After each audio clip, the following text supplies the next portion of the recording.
Hello प्यारे बच्चों, स्वागत है आप सभी का आपके अपने प्यारे से यूट्यूब चैनल इंस्पायर स्टडी पर। सो माय डियर स्टूडेंट, जैसा कि आप सभी को पता है, मैंने one time one shot video बनाई हुई हैं। आखिर किस लिए? क्योंकि आपके एग्ज़ाम बहुत ही करीब आ चुके हैं, तो उसी को मद्देनज़र रखते हुए मैंने क्या काम किया है, चैप्टर में से मोस्ट इम्पोर्टेंट टॉपिक को उठाया है और एक ही वीडियो में ऐसा समझाने की कोशिश की है ताकि आपको सब चीज़ क्लियर हो जाए। तो चलिए शुरुआत करते हैं। जैसा कि पहला क्वेश्चन आप इस वीडियो में देख रहे हो, तो पहला ही क्वेश्चन पढ़ लेते हैं हमारा।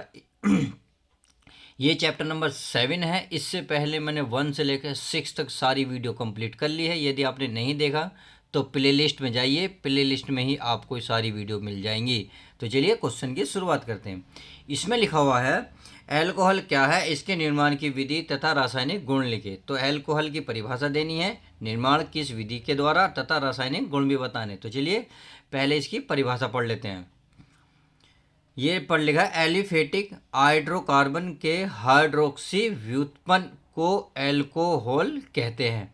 इसका सामान्य जो सूत्र है ROH होता है, जैसे CH3CH2COH। तो आपने देखा CH3 single bond, CH2 single bond OH, ऐसे CH3CH2CH2 और OH। तो आप समझ में आ गए। यानी कि किसी जब भी आपको ये OH जोड़ा मिलेगा तो क्या कहलाएगा, ये एल्कोहल कहलाएगा। तो अगला देख लेते हैं।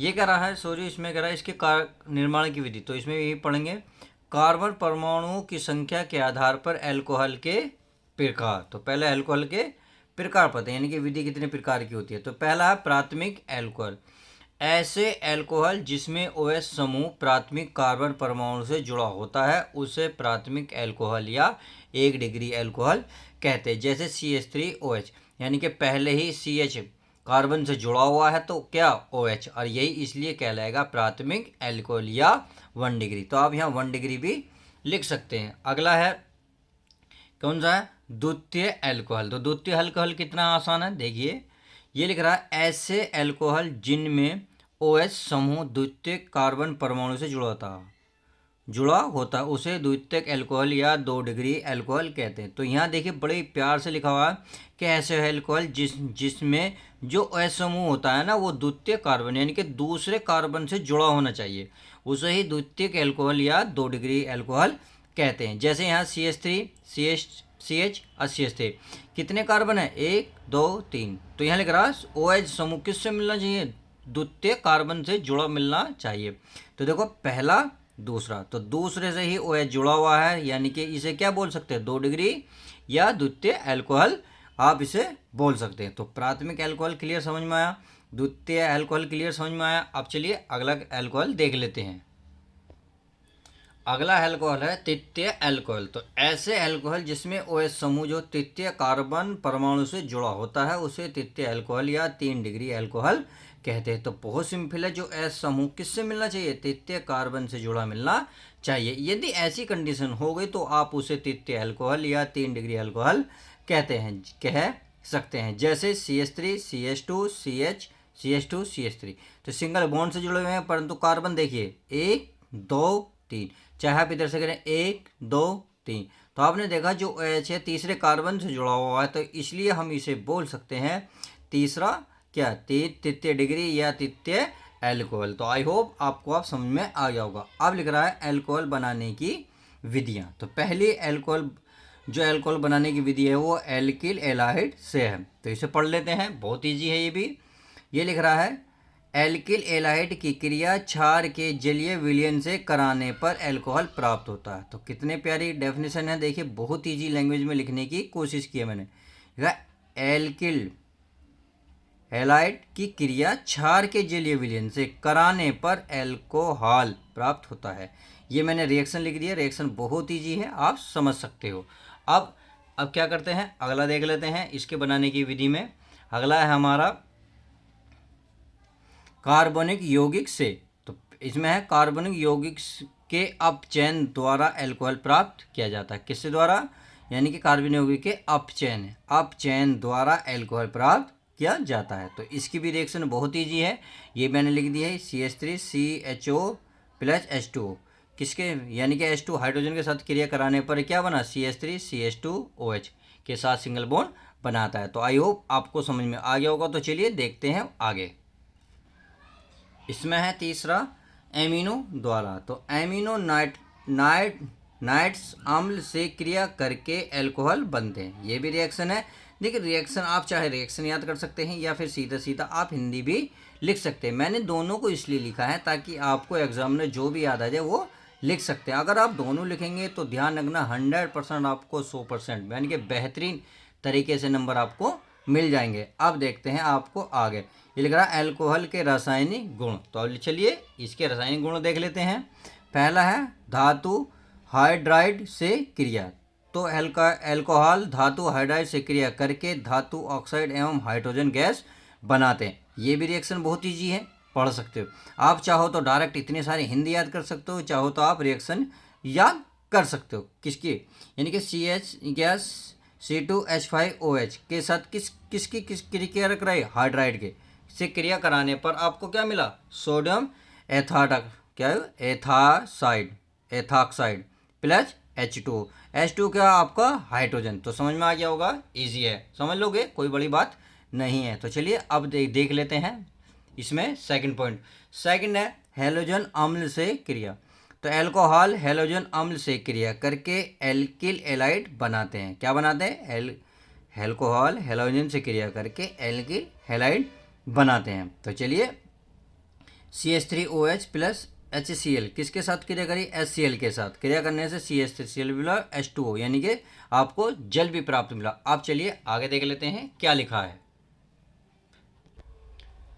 अगला है आपका लिकोस परीक्षण क्या है। देखिए मोस्ट इंपॉर्टेंट है। मोस्ट इंपॉर्टेंट का मतलब ये आपको एग्जाम में इस बार देखने को मिल जाएगी। तो चलिए पढ़ लेते हैं इसको।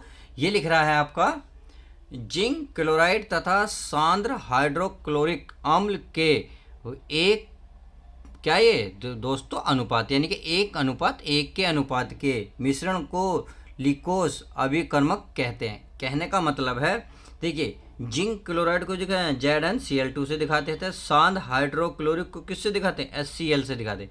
अगर इन दोनों का कुल मिश्रण 1 के अनुपात यानी कि 1:1 में हो, यानी कि दोनों का अनुपात क्या हो, 1:1 हो, तो उसी के जो मिश्रण तैयार होगा उसी मिश्रण को लिकोस अभिकर्मक कहते हैं। इसके द्वारा प्राथमिक द्वितीयक तृतीयक अल्कोहल का परीक्षण किया जाता है।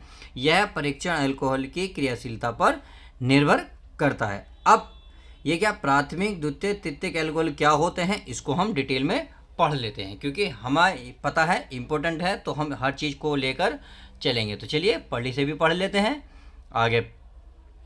इसमें है पहला, अल्कोहल के 3 से 4 ml विलयन में 2 से 3 ml लिकोस अभिकर्मक मिलाने पर कोई रासायनिक क्या अभिक्रिया नहीं होती तो वह प्राथमिक अल्कोहल होता है। समझ में आ गए। यानी कि 2 से 3 ml विलयन में यदि 3 से 4 ml विलयन में 2 से 3 ml लिकोस अभिकर्मक मिला दें तो उसमें अगर कोई अभिक्रिया ना हो तो वह प्राथमिक अल्कोहल कहलाता है। अगला है, यदि 5 से 10 मिनट में अभिक्रिया होती है तो वह द्वितीय अल्कोहल क्या कहता है, द्वितीय अल्कोहल होता है। यदि तुरंत ही अभिक्रिया होती है तो वह तृतीय अल्कोहल होता है। तो बहुत इजी क्वेश्चन है। चलिए आगे देख लेते हैं। आगे लिखा मेरे प्यारे बच्चों, फिनॉल क्या है, फिनॉल के निर्माण की विधि लिखिए।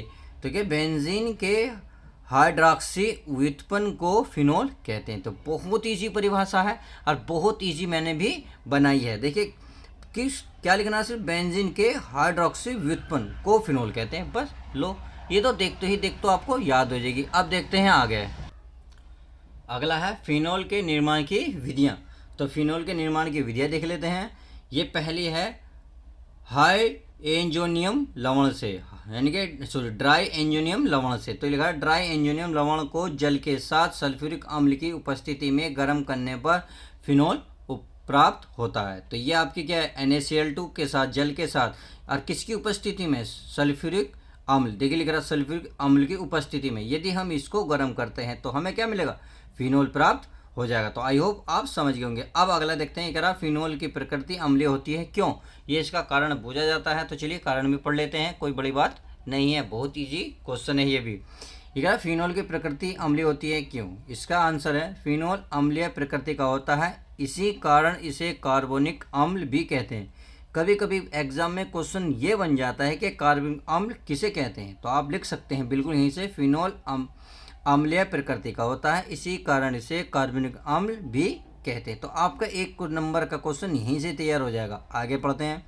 इसका कारण यह है कि फिनोल में OH समूह ऋण विद्युतीय फेनिल समूह से जुड़ा होता है। तो समझ में आ गया फिनोल की प्रकृति अम्लीय क्यों होती है? क्योंकि फिनोल में OH समूह ऋण विद्युतीय फेनिल समूह से जुड़ा होता है। तो आई होप आप आज की वीडियो में जो इम्पोर्टेंट मैंने क्वेश्चन कराए थे सब समझ गए होंगे। तो चलिए मिलते हैं किसी और नए मज़ेदार वीडियो के साथ, नए चैप्टर के साथ, वन शॉट वीडियो में। जब तक के लिए दोस्तों bye, take care, love you guys.